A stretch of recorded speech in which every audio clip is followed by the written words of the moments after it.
do this poem that I wrote for Black women. We're going to do the dream poem. So Sharod has like his cue notes for what I need to call particular poems. And this poem we actually did. It was a season opener for the Atlanta Dream. And that was a really fun project to work on, to be a part of that. And so this poem is for Black women. It's for the Black women in the room. I grew up in the church. And if you've ever been in an old church, these long rows of pews. And on the back, there are these little pockets. And they have Bibles in the pockets. But they also have a book next to it, which is a hymn book. And hymns are songs of praise and reverence of worship. And so I wrote this poem and I called it Hymn because I wanted Black women to have our own song.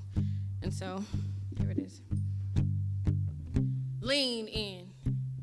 Let me tell you of a wallless church, a congregation of women in the business of saving women, who when given the trash and the broken have refused to think you disposable, women who do the heavy lifting while the world watches from the sidelines, women who serve as a second womb for the motherless, or sometimes for grown people intent on not doing their own emotional work, and we let you bask in the greatness.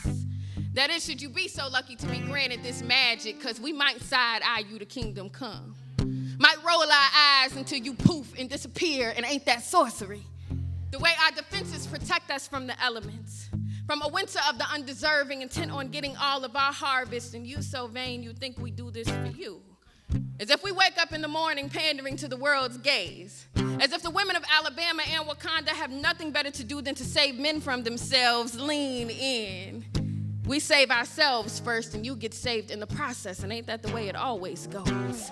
We get dressed in all the work we do and you are saved just by touching the hem of our garments.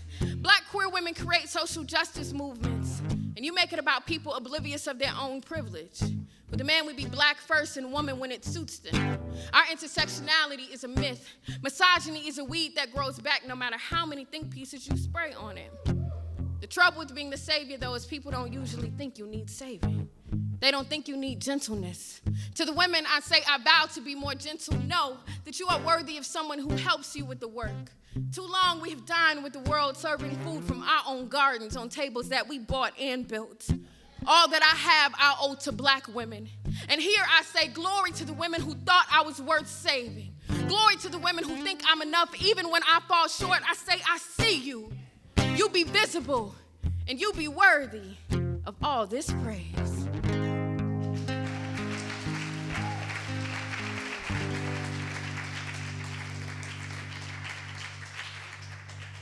Y'all, this is the most fun show I've probably had all month.